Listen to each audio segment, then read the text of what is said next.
Wabarakatuh. Kami dari kelompok 12 akan mempresentasikan dan bertanya mengenai bela negara dan ketahanan nasional. Di sini kami akan menjelaskan dan bertanya tentang apa sih bela negara dan ketahanan nasional. Apa yang kamu ketahui tentang bela negara?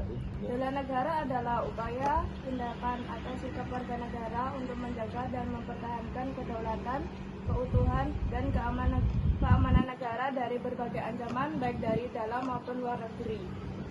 Nah, terus kita kenapa harus bela negara itu kenapa? Membela negara adalah sangat penting bagi kita. Yang pertama, untuk melindungi kedaulatan dan keamanan.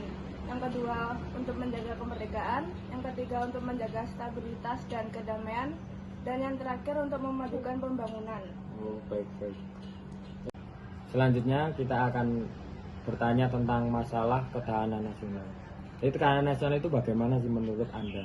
Ya, jadi ketahanan nasional adalah situasi ideal saat sebuah negara memiliki ketangguhan dan kemampuan untuk mengembangkan kekuatan nasional. Kekuatan ini dipakai untuk mengatasi dan menghadapi berbagai hambatan, ancaman, dan gangguan terhadap kelangsungan hidup bernegara. Apa sih yang memperkuat ketahanan nasional kita itu? Apa saja sebutkan? Jadi yang bisa memperkuat ketahanan nasional itu ada beberapa macam. Yang pertama ada geografi, sumber kekayaan alam, ideografi, ideologi, politik, ekonomi, sosial budaya, dan keamanan dan pertahanan. Baik.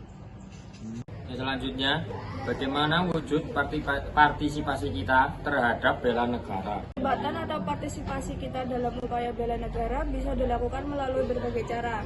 Yang pertama, menjaga persatuan dan kesatuan. Yang kedua, menghormati hukum dan peraturan.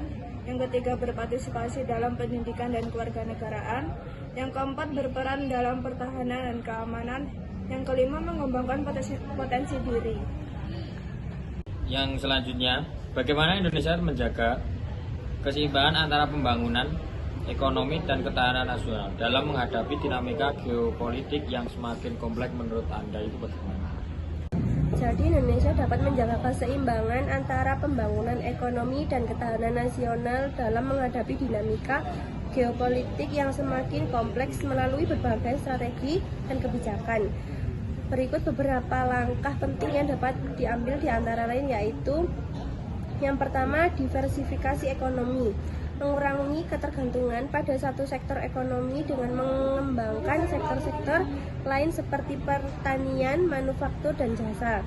Yang kedua yaitu penguatan infrastruktur, yaitu membangun infrastruktur yang kuat dan terintegrasi termasuk transportasi, energi, dan telekomunikasi.